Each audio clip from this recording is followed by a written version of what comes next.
Welcome to hell.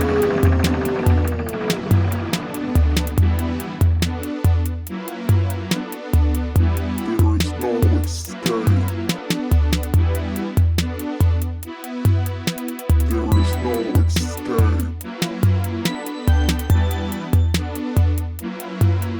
You are in my control now. Welcome to hell.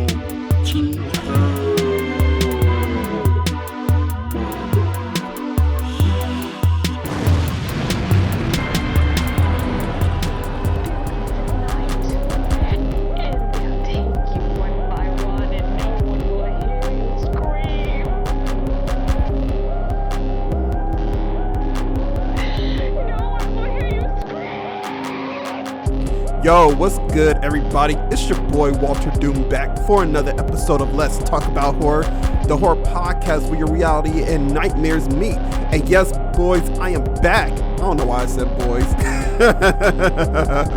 That's so sexist. This is not the way I wanted to start off, honestly. But welcome to Let's Talk About Horror, everybody. It's your boy Walter Doom back, and if you still want to fuck with your boy, yo, those social medias are Walter Doom on Instagram, Walter Doom 1 on Twitter, Walter Doom on everything else that involves streaming, and the Walter Doom on TikTok. Yes, hey, yes.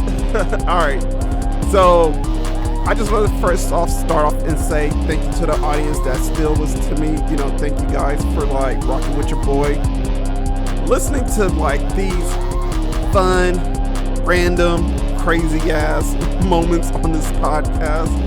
You know, like I said before, I mean, it's nothing without y'all like listening to it. Me personally, I would do this whether or not I was getting paid or not getting paid. I'm not even getting paid for this shit. Honestly, let's be real.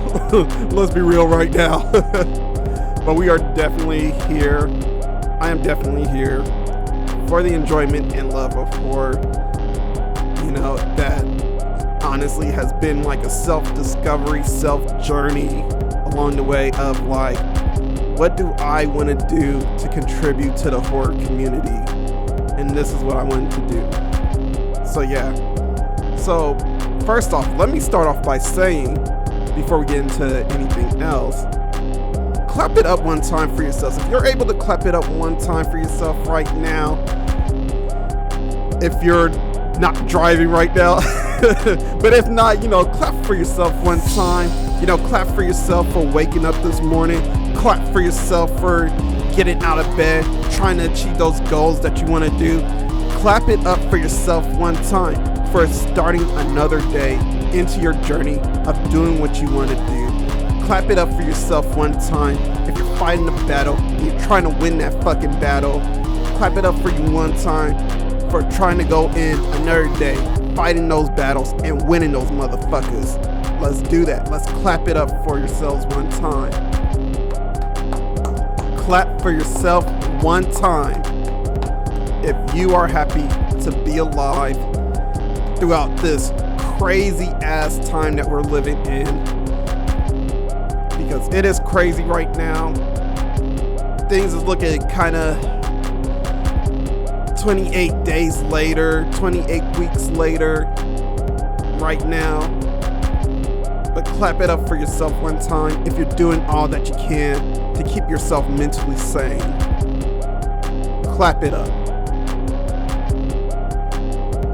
But anyway, shout outs to my boys, Algorithm C, Callie the Wolf, for delivering the beats to this show.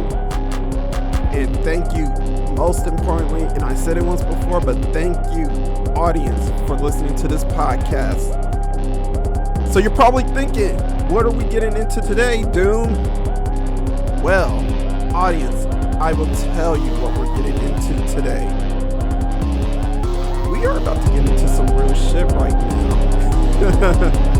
So first off, we are going to start with some Cube talk, which we all know the Cube is now officially the news title that I gave the show. that segment, I should say. And we're going to talk about a little bit about Malignant and its Oscar nod. And then I'm going to talk about a little bit about Black History Month or Black Horror Month, because that was a hell of a journey, and just some of my thoughts about the movies and just some things I saw on social media. Then after that, we are going to get into thoughts of Doom. So yeah, I'm pretty sure you guys been wondering where I've been. We're not going to get into that right now. I always give you guys a story about where I've been and why I've been missing. But I mean, I have to tell you, like, sometimes real life does take you away from sometimes the things that you love to do. And I got to tell you, I've had a lot of things that kind of take me away from doing what I love to do, which is this. But again, like all of you out there, or some of you out there, I should say, I'm fighting battles every day.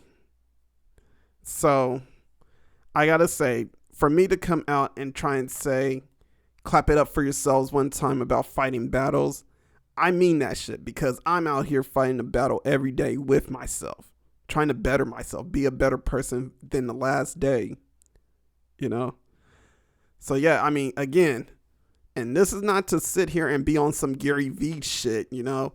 Nah, I'm out here telling you guys and trying to inspire for probably those who don't feel inspired. Clap it up for yourself if you're fighting this fucking battle, and keep doing it. Last episode of the podcast, which I am trying to figure out what the fuck did I talk about. So last episode of the podcast was our Valentine's Day episode, where I talked about a true crime that happened, I feel like in 96, I believe. No, 1993. I just pulled it up. 1993. It was definitely a episode you guys should definitely listen to, because this murder itself, I mean, they didn't really catch the guy until like not even a few years, actually a few years ago, because this was pretty recently. I want to say they caught him like maybe close to almost like 5 years ago. And this murder happened in 93, but this guy has been on the run, fled to Mexico, and it was a lot of, I want to say, jurisdiction laws and kind of like a lot of negotiating in order to expedite this guy back into the States and what have you. So if you haven't listened to the last episode of the podcast, definitely check that out. All right. But right now, we're going to go ahead and jump into the cube. Hit that Cali the Wolf beat.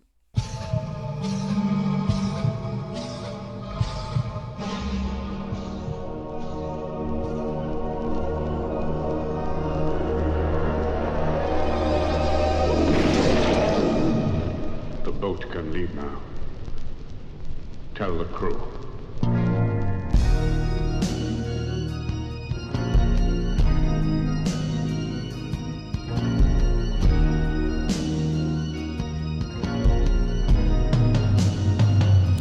All right, so I want to start off with the cube to talk about Malignant. You know, everybody's favorite movie. I gotta say, I mean, I feel like when I go on Facebook, it's such a different crowd than like Instagram. I really do feel like that. I mean, when I was on Facebook, because I'm in a couple of Facebook groups, I noticed on Facebook there's a lot of people who hated Malignant. Like, whenever this movie is brought up, everyone is usually like very negative towards it.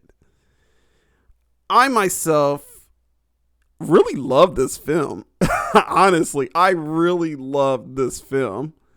You know what I'm saying? But I was one of the few people that actually had a very positive outtake on it, because I felt like we were going back to semi the campiness of horror, where like it was silly, goofy, you know, it didn't have like that whole serious, I mean, it was filmed like a serious movie, but at the same time, you know, it's James Wan. I mean, of course, it's kind of film serious because it's a high budgeted film. So it's going to have all that high budget looks, you know. It's not going to be like early B horror films that just were filmed crappy to be looking crappy.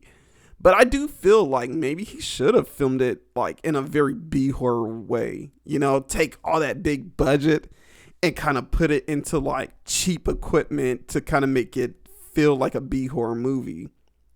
But I'm just saying, like, the way I view Malignant, I view it more as a B horror movie than anything else.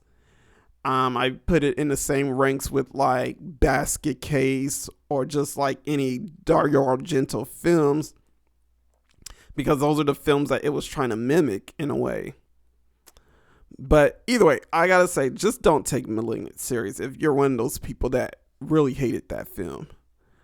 I felt like it was a good break. Honestly, we've had so many films that are, I feel like, very serious in tone. You know, like movies like Candyman or The Babadook. And there's nothing wrong with those films, but to have like Malignant and you just have like a really fun film that is just like very gory, but not nonsensical torture porn gore, but just like semi-gory where like it's fun to watch. Almost like Kill Bill. Well, maybe not like Kill Bill because that's pretty fucking gory. I can't even think of a film right now to kind of like relate Malignant's gore to, but I want to say it's more like Kill Bill because of all the action sequence that's in the film. But I was on Bloody Disgusting this past week, and I saw that Malignant was being nominated for an Oscar.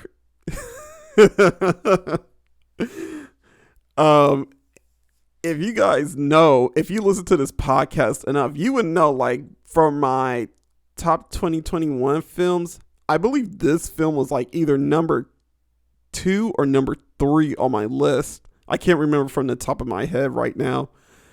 I really thought it was one of the best films from last year. But to see it actually nominated for an Oscar, I felt like that was a W for people that love this movie, honestly. But I gotta say, my Instagram folks, I see more folks on Instagram love this movie more than people on Facebook. I don't know what's up with Facebook. I mean, maybe because it's like an older generation. They love movies of the 80s, and that's just their jam. For me, I'm like, all right, I could like the movies from the 80s, but I'm not stuck in the 80s. You know what I'm saying? I don't know. And I'm not trying to talk shit like saying like, oh my God, these people are such boomers or anything like that. No, I'm just saying like, I feel like there's so much fandom for like 80s films in the horror community on Facebook. They kind of downplay or just talk shit about newer films and say instantly they're terrible just because they're new. And I see a lot of that. I see a lot of that in the Facebook community. But for me to see like Malignant was actually nominated for an Oscar, it actually brought tears to my eyes and a smile to my face. Honestly. But the thing is like Malignant is just not only nominated for an Oscar, it's what category it's nominated for. And this is kind of like, it's a good thing, but it's a bad thing too, because it's like, can you really take this nomination that serious? Malignant and Army of the Dead, which is the Zack Snyder film, they're both nominated for an Oscar for Oscar's fan favorite.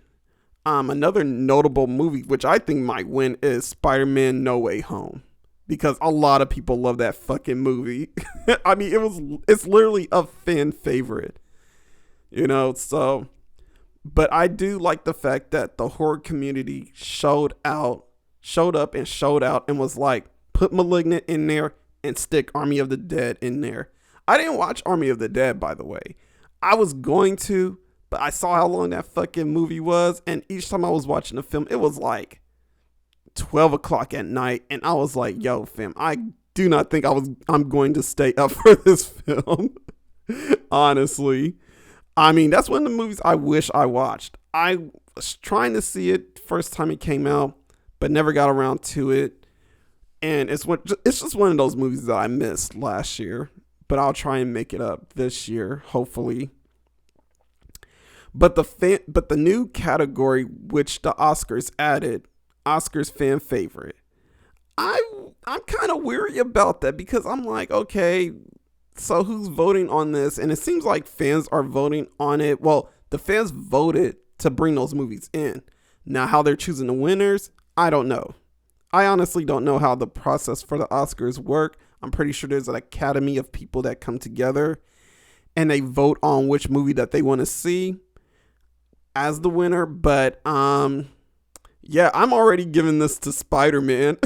Honestly, I am honestly giving this to Spider-Man. But one thing I gotta say, if Malignant or Army of the Dead wins, but I'm hoping Malignant does, this is a win. This is a win for us horror people. This is a win for Spooky Squad. I'm just saying. Because there hasn't been that many Oscar winners in the horror community. The only movie that has actually won an Oscar for best film was Silence of the Lamb. Other big films that won, Get Out, won for best original screenplay, and that was a really good film too. But we'll jump into like Jordan Peele a little bit later on. The Omen, it won an Oscar for best original score in the year 1976. So that's something that was really good too. Kathy Bates, she won for her role in Misery. And I gotta say, like, her role was very chilling. I mean, honestly, that was a very chilling role. Honestly. But what I'm trying to say, as you guys kind of get the picture, a lot of horror movies don't really win Oscars. I mean, there's very few movies that have actually won an Oscar for a certain category. And then there's only one film that actually won Best Picture. But as we're going like forward with the Oscars and horror, I just wish that they honestly would give horror movies their own category. Honestly. Because they're putting movies that don't need to be competing against each other. It makes no sense to put Malignant going against Spider-Man No Way Home. Because, I mean, that's just the only example I could think of right now. Honestly, like, why would you put those two movies in the same category together? They don't correlate. They don't match up in any type of way. Because I feel like most of the time, if you're putting a horror movie against a drama movie, 9 times out of 10, I feel like the drama is going to win because people are just like, okay, I'm resonating with this. I don't have to get spooked by this. The thing is that with horror, and we all know this, horror movies are movies where we tend to face our own fears, enjoy like getting scared or just like seeing visually the things that kind of spook us. Horror movies tend to provoke our fears.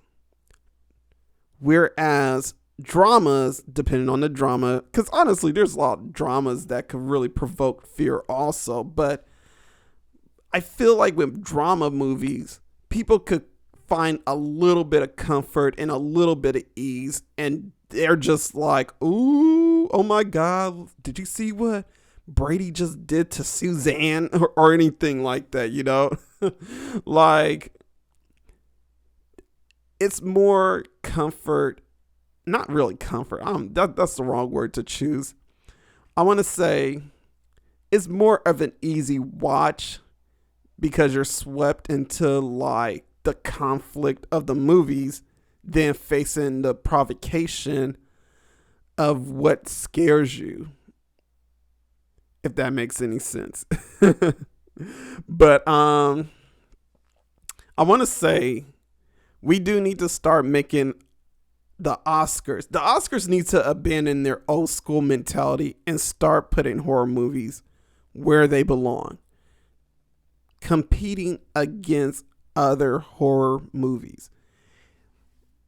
But at the same time, we got our own award shows for that, you know. But at the same time, it's like everyone knows what the Oscars are. We know what the Oscars mean.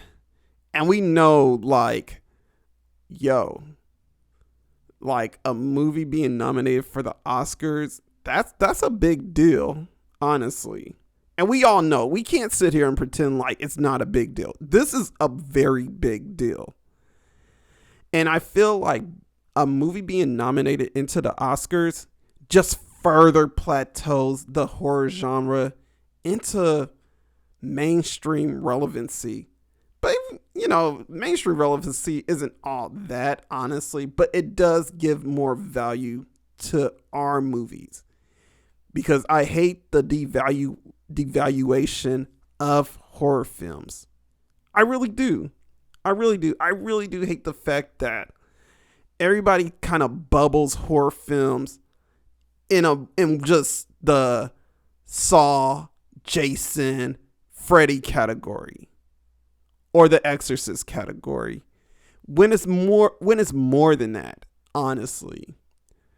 You know, I have friends and family that are just like, well, I don't want to watch this movie because I get scared. You telling me you can't watch Get Out? You telling me you can't watch a movie like Raw? Okay, well, maybe not Raw because that's pretty fucking bloody. But you can't watch a movie like The Night House. You're telling me you can't watch a movie like The Babadook? Movies that aren't really that gory, honestly.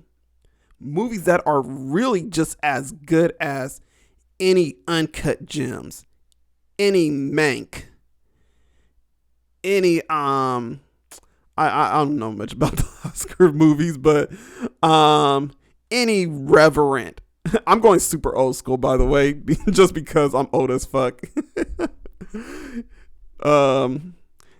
You know, like, our movies are just as good as those movies too. But I mean, hey, we all have our own taste, but I'm tired of seeing the devaluation of horror movies by people who were probably traumatized by Saw or Freddy or Chucky, you know? But moving forward now, let's talk about some Black History Month or Black Horror Month. As you all know, if you follow me on social media, I did a list of Black horror movies as a watch list for each day. And I gotta say, for one thing, two things. I have to give myself credit for being consistent on giving you guys movies to watch. Honestly. Because I have the tendency of being inconsistent. As y'all know, y'all barely hear from me a lot. I'm trying to change that, but as y'all know, sometimes y'all don't hear from me that much. Sometimes I'm pretty quiet on social media.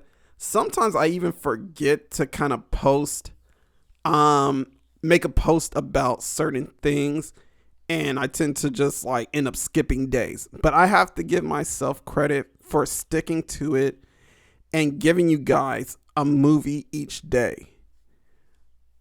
Another thing that I have to give myself credit for is for watching the films.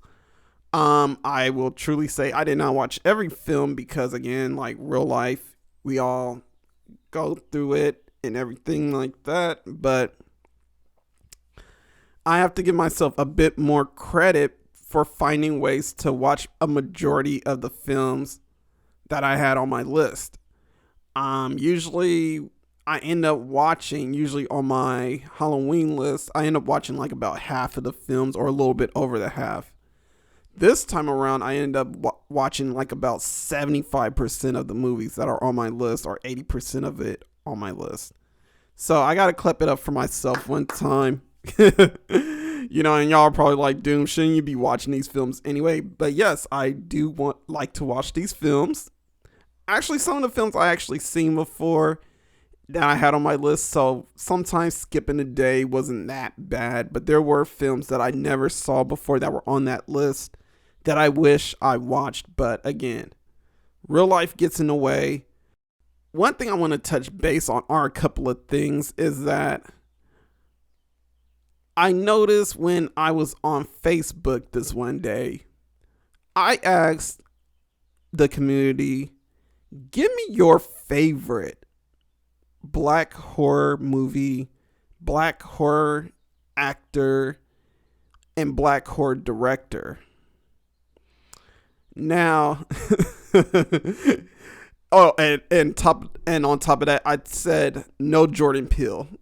that was the most important thing I had to do, because I feel like when you ask generally people about like name a black, horror director, actor, or movie or character, usually you get like, for the director section, only fucking Jordan Peele. You know what I'm saying? So I had to tell them like, yo, no Jordan Peele, honestly. But I gotta say, what I got in return was not that shocking. Now, I have to say though, I have to give credit to a lot of people that actually came out, showed up, showed out, and was like, yeah, this is my favorite movie. This is my favorite movie. Without conflict. Here's the first thing I want to touch on. The motherfuckers that want to start conflict. What the fuck is wrong with you motherfuckers? Please tell me. Please tell me what's wrong with you. What is up with your... I don't want to sound racist, but what is up with your privilege? Can you check your narcissism at the door? Because two things. One, why are you asking why Black History Month? Motherfucker, it's Black History Month. It's been Black History Month since, I want to say, the 70s. Why are we still asking this question? You're a whole ass adult. You're probably like in your 40s. Why are you asking, why is there Black history? I'm telling you, Team Doom, I don't get it. These motherfuckers are not Team Doom. These motherfuckers are the gulag.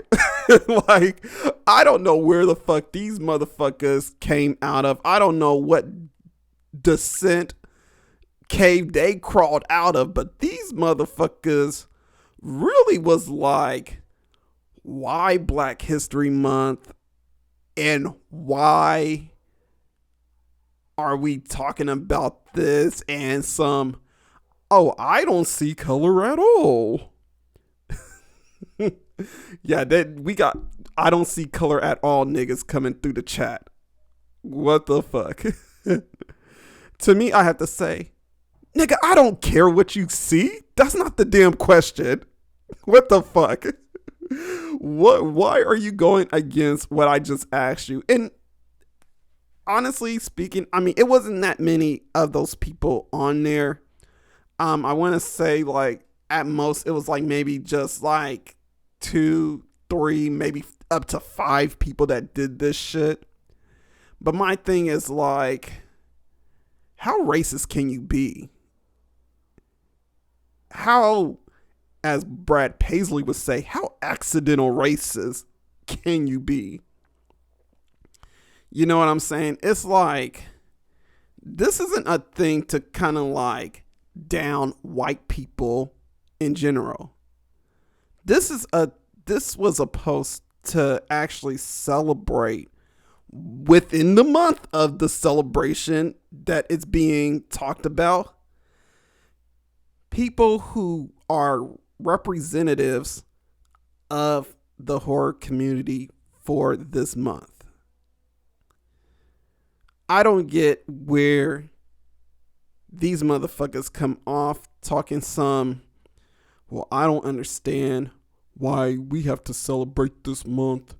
I feel offended because of some random reason that came up through 4chan, and I don't understand why we have to do this. We don't see color lines. We don't see color lines.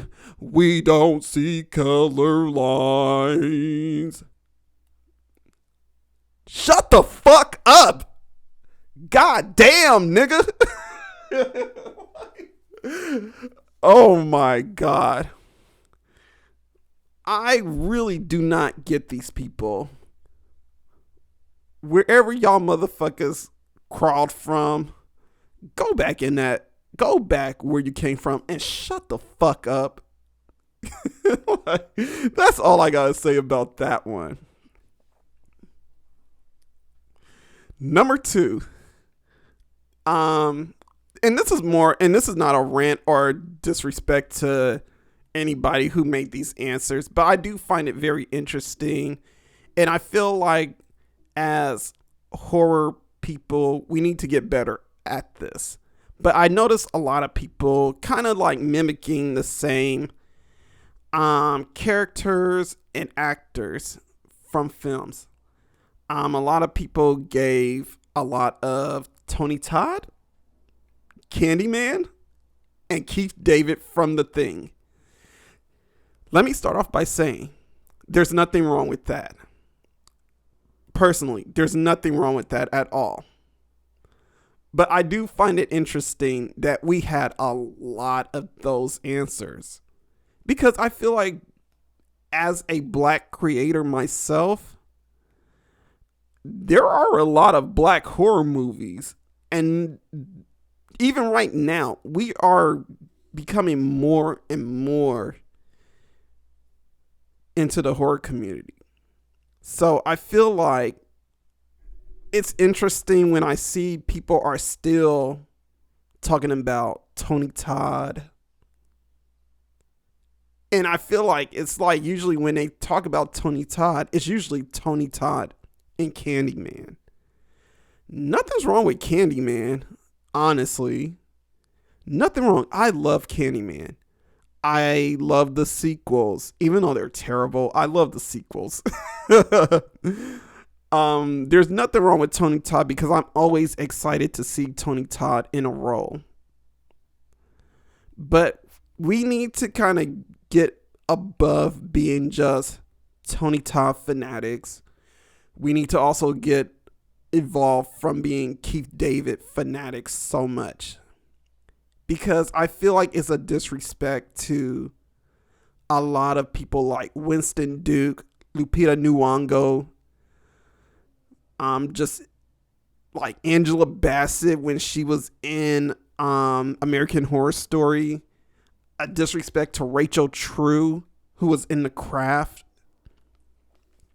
And it's interesting because I didn't see much people mention them. There was probably like 1 or 2 comments that mentioned those people. But I feel like as black horror is starting to rise up more and horror is becoming more diverse, we need to start championing people of color more often. Honestly. You know, for me, I would say my weakest point is I don't know enough Latino horror movies, which Latin Heritage Month is coming up pretty soon. So I'm excited when I create that list, that watch list for September. I'm not going to cross it over to October because literally it's from September to October. But I'm definitely going to make that a thing for September. I feel like we're also weak, not in just like, in at least, I'm going to speak for myself. I feel like I'm very weak at also knowing about Asian actors. we watch a lot of those Asian movies like Train to Busan, The Grudge, The Ring, and I'm just naming like the high top ones because those are the ones I can remember right now at the moment. But or Asylum. Oh my god. I just thought about Asylum just now because that one was a crazy ass movie. If you've never seen Asylum before, definitely take time to watch that film.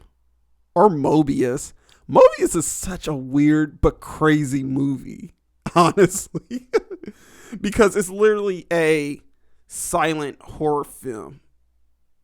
But it's a really good film, honestly, because it's about like this mom who is getting cheated on by her husband, and in revenge, she cuts her son's dick off. So throughout the film, the son, he's going through this whole journey of hopefully getting a new dick. But as like he's going through like life, you know, just this journey of having no dick or anything, he's being tortured by these different kids, you know, that are just like torturing him. He starts this intimate relationship with this woman who was almost sexually assaulted by these other dudes, well, by these same dudes, I should say, that were trying to assault home dude. So definitely, if you could check that movie was on Tubi for a minute. If it's still on Tubi, check that fucking movie out. But I want to say, like, personally for me, I don't know enough like Latin actors that I can name off top. I can name some movies that I really like that were in Spanish, like Veronica. I feel like just we're so saturated with American films and just American directors of just like a certain melanin. Let's call it. Let's not be afraid to say that. A certain melanin. And I feel like we need to get above that, honestly, as we're trying to be more diversified with the horror community. So I'm gonna try and keep it short as far as like about this, but I want to say like, yeah, let's not stay on Tony Todd and Keith David for so long. Let's champion people like Daniel Kaluuya, you know, and also as directors, we need to start championing our black horror directors like Rusty Kandiev. You know, Spike Lee has directed a couple of horror movies. Nia DaCosta. You know, I feel like those names should still be uttered when we're talking about black directors and not just become complacent to just saying Jordan Peele. You know? But anyway, we're going to go ahead and take a break real quick. When I come back, we're going to have thoughts of motherfucking doom. So like you shouldn't say in a scary movie, I'll be right back. Unseen by most, a place that is just as real, but not as brightly lit. A dark side.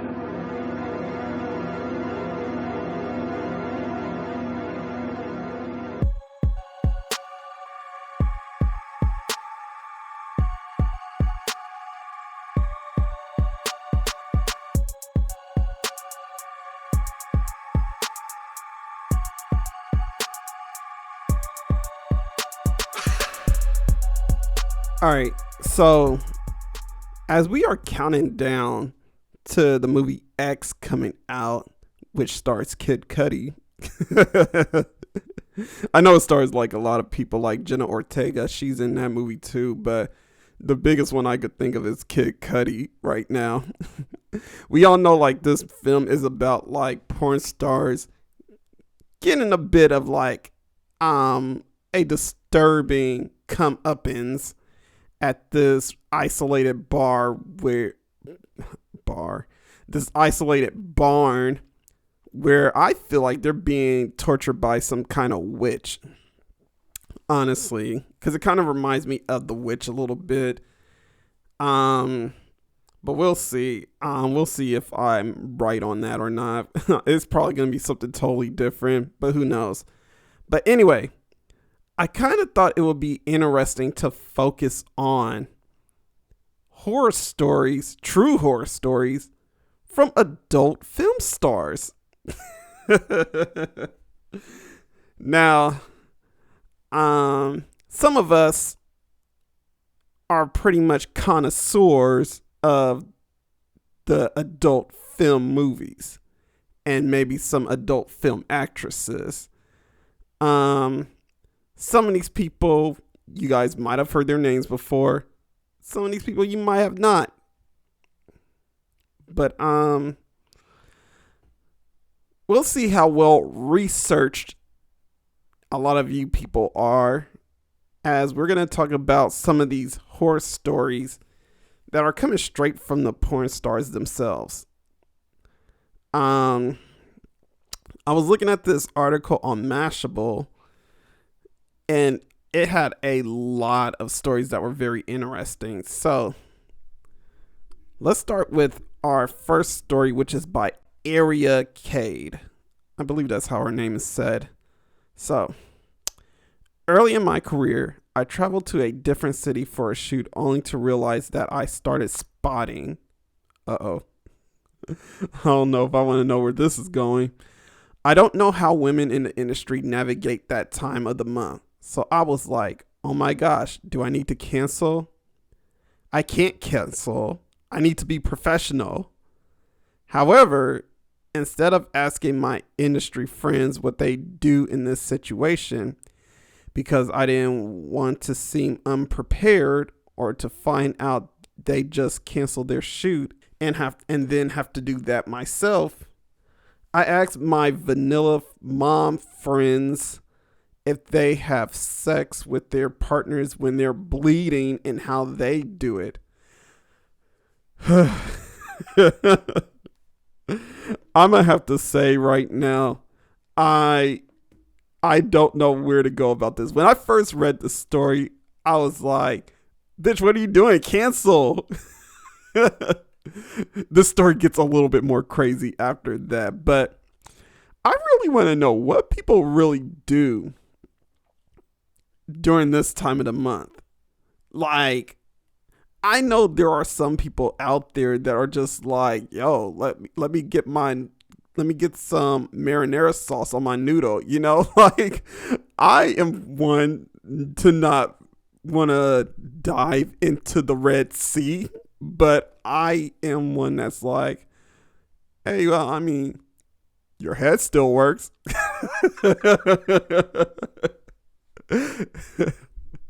Okay, that was terrible, but but anyway, let's move on. They were all like, "Oh, it's fine. Just get one of those diva cups, put it in, and have sex." I've never used one before, but I was like, "Sure, okay." So I went to the pharmacy, got one, and looked like a pubescent boy trying to put on a condom for the first time and smacking himself in the eye while I was trying to put it in, you know? But I got it in. Editor's note, Diva Cup recommends against using the product during penetrative sex. Now, here's something that I gotta tell you, Team Doom. I did not know what the fuck this bitch was talking about. I'm sorry. This is Women History Month. By the way, this is Women History Month. Shout outs to all the strong, independent women out there. Let's interesting way of segueing that, but it's Women's History Month. Let's shout out to the women out there, the strong, independent women. Let's shout out to Women in Horror Month also. If you guys are not checking my posts, I am featuring a woman each week, or each day, I should say. Each day. Yeah. So let's do that shit. But I have no idea what this chick is talking about when she said Diva's Cup. I literally had to Google what a Diva Cup was. So basically, it's like one of those fucking them cervix cups that they talk about in like sex ed. What if you had a good sex ed teacher? They talked about that shit. It's like, I think they call it like a diaphragm or some shit like that.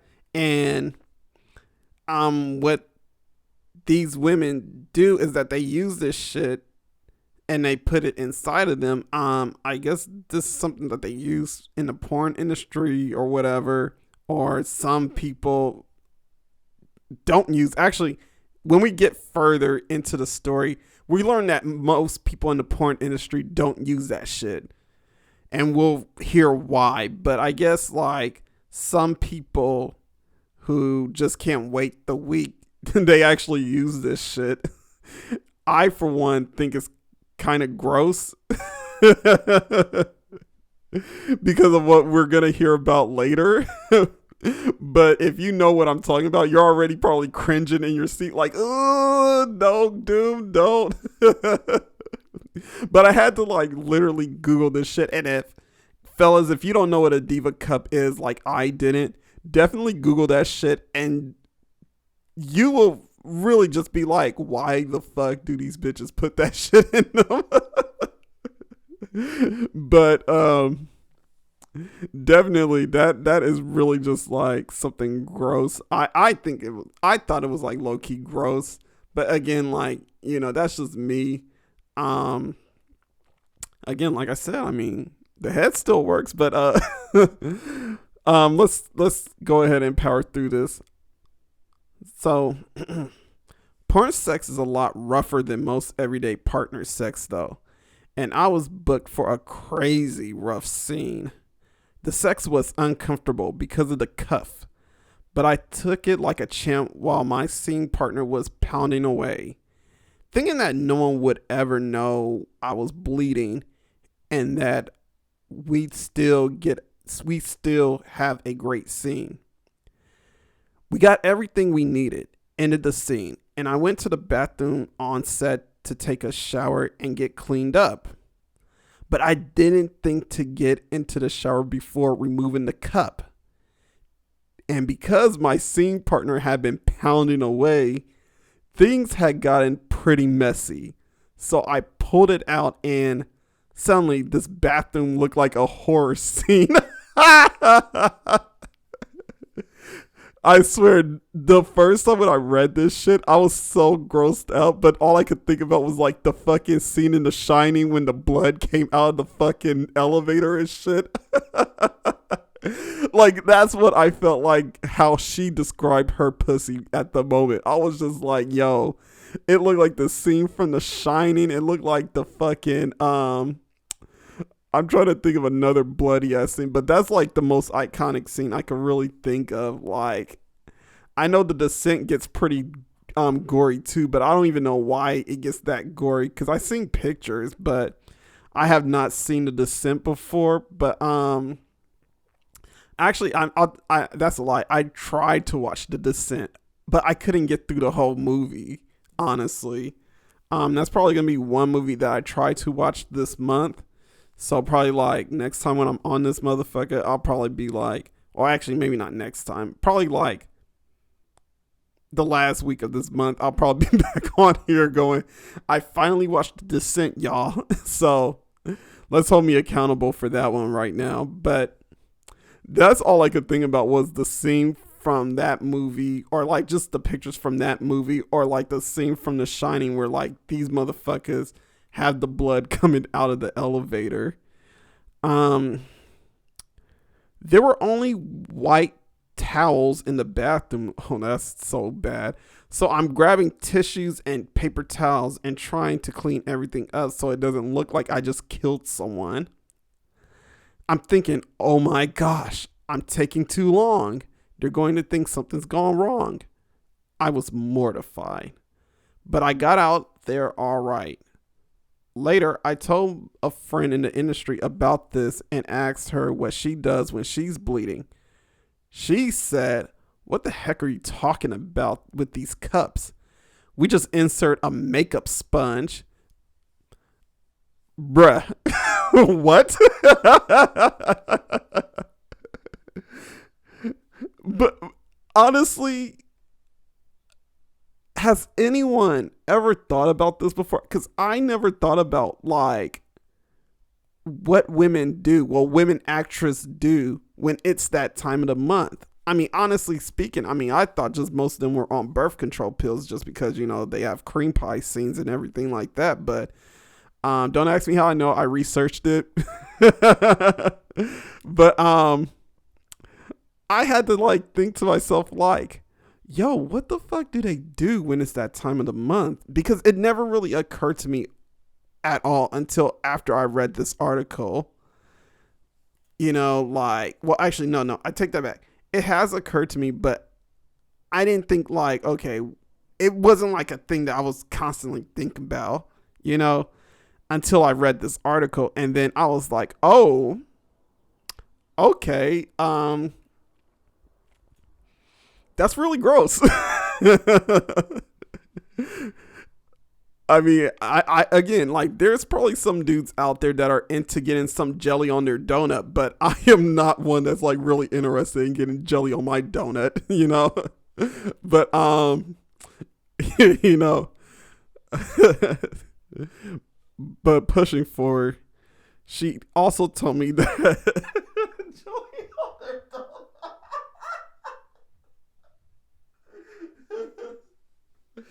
Oh my god. Y'all gotta give me a moment. I don't know why I find that shit funny. Oh man. Jelly on the donut.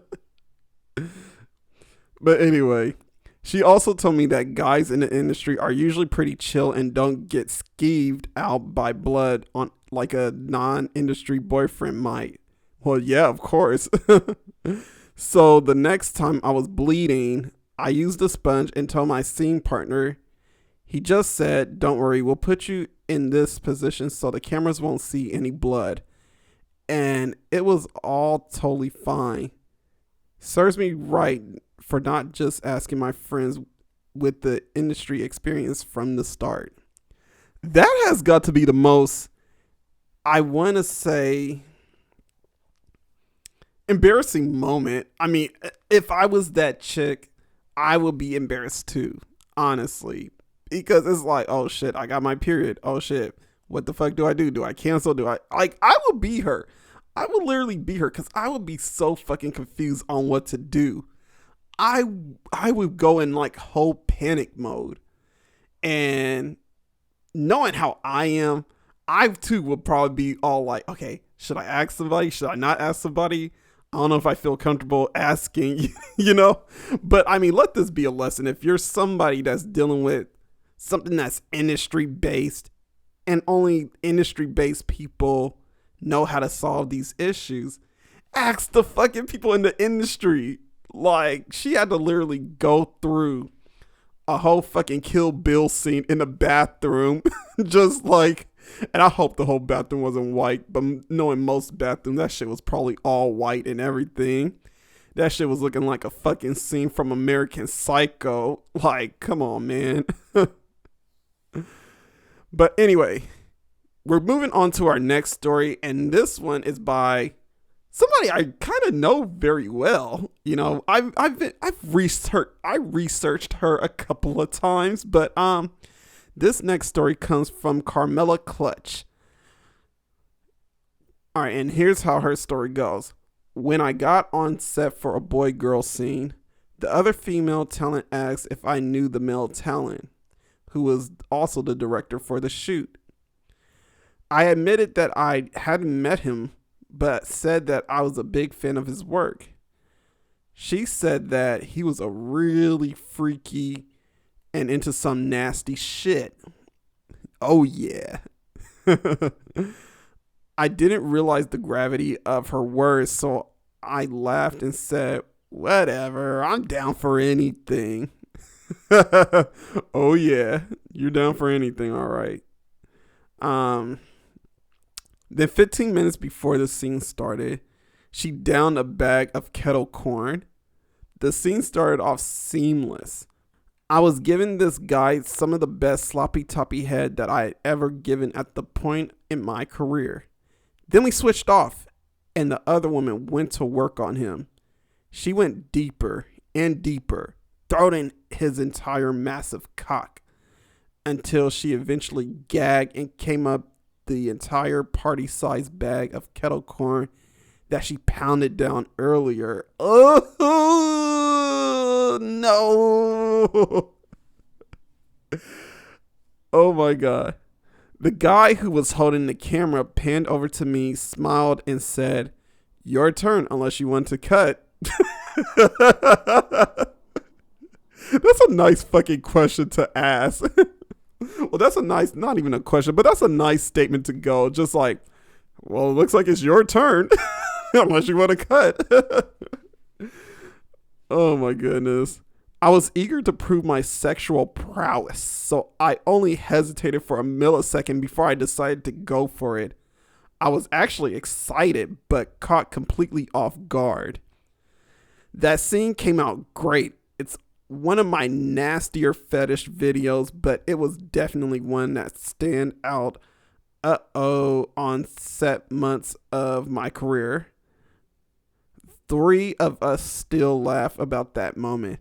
I don't know if I'll be laughing about that. Like, honestly, like, I don't know what my reaction would be. Like, guys, what would your reaction be if your girl down a whole fucking bag of kettle corn and she just, like, you know, she's throwing your dick and whatever, you know, she's throwing your miniature golf sized dick, and all of a sudden just hacked up a bunch of like kettle corn, popcorn on your dick. I will be fucking furious. I don't know what I would do. Honestly, I'll probably have to like take my dick and just be like, yo, fuck this shit, I'm out of here. You know, like an Eminem album and all that. You know, well, actually, context.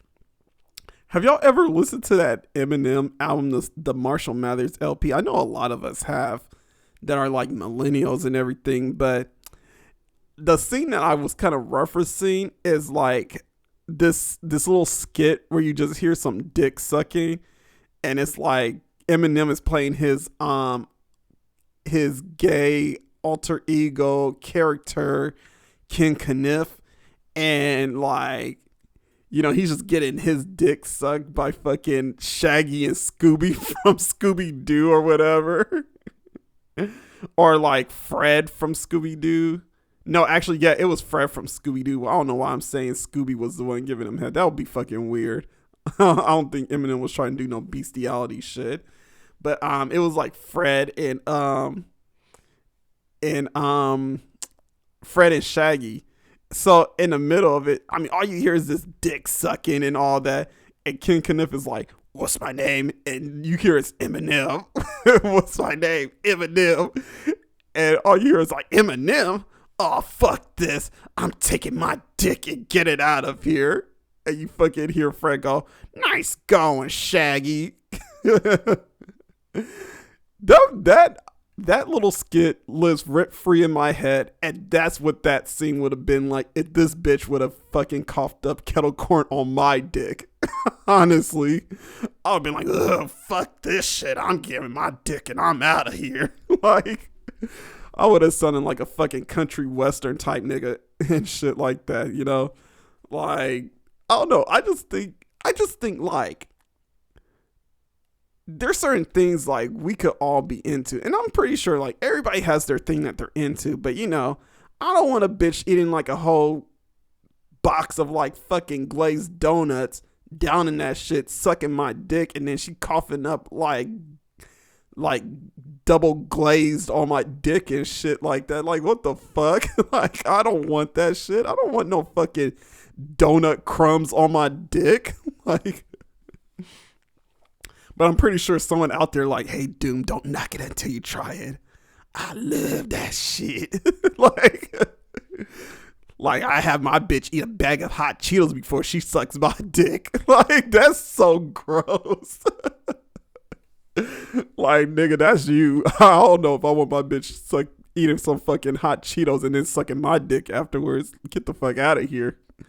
I'm gonna have to tell this bitch like, "Yo, you gotta go home."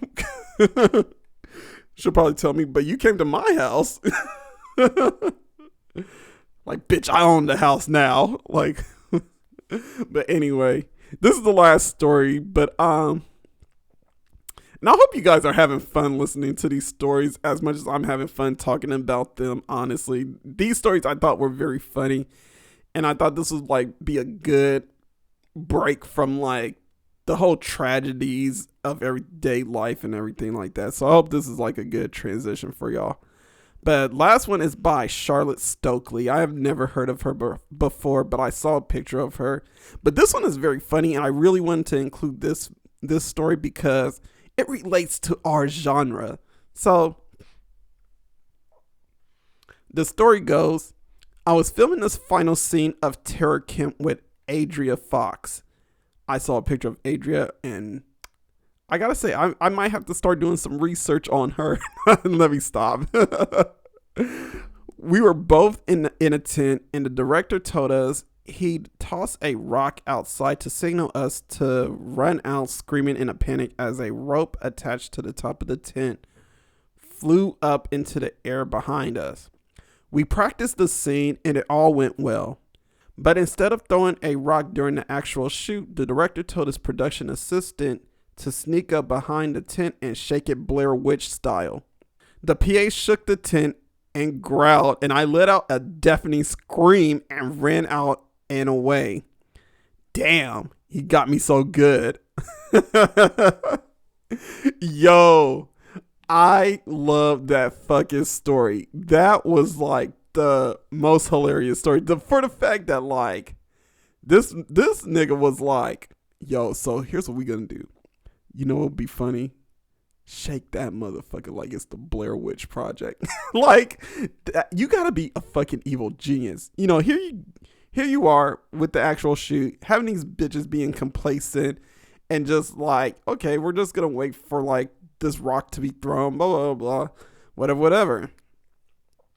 This motherfucker comes out of nowhere, shakes the tent, and it's like, whoa, motherfucker, no.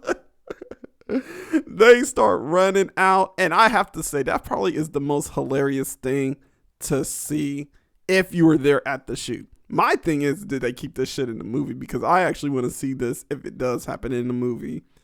But anyway, those are the 3 horror story from adult film actresses. We are gonna go ahead and take another break, and when we come back, we got the slasher corner. So be right back.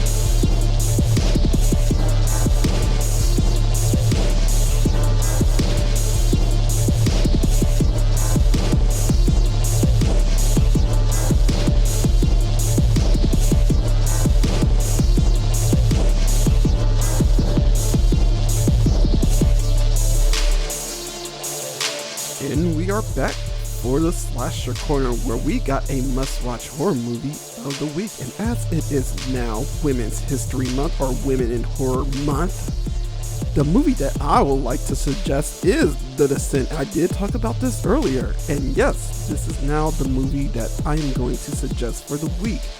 So the plot is a caving expedition for a group of friends goes horribly wrong as they become trapped and encounter a strange breed of unexpected predators.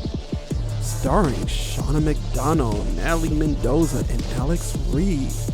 You can watch The Descent on Peacock. Okay, enough movie man voice, but yeah, definitely check out The Descent. I will be checking that out pretty soon. Yeah, just because my dumbass didn't even watch it. Watch it completely, I should say. But anyway, thank you all for listening to the podcast. Thank you, audience, Team Doom. You guys are the real MVP of the show. I love each and every one of you, and hope that you guys go ahead and check out the next episode when I come back. Shouts out to my boys Callie the Wolf and Algorithm C for delivering the beats to this show. And if y'all want to follow me on those social medias are Walter Doom on Instagram, The Walter Doom on TikTok, Walter Doom 1 on Twitter, Walter Doom on everywhere else involving streaming. And this has been another episode of Let's Talk About Horror. This is America. Don't let them catch you slipping now. Stay diabolical, people. Peace.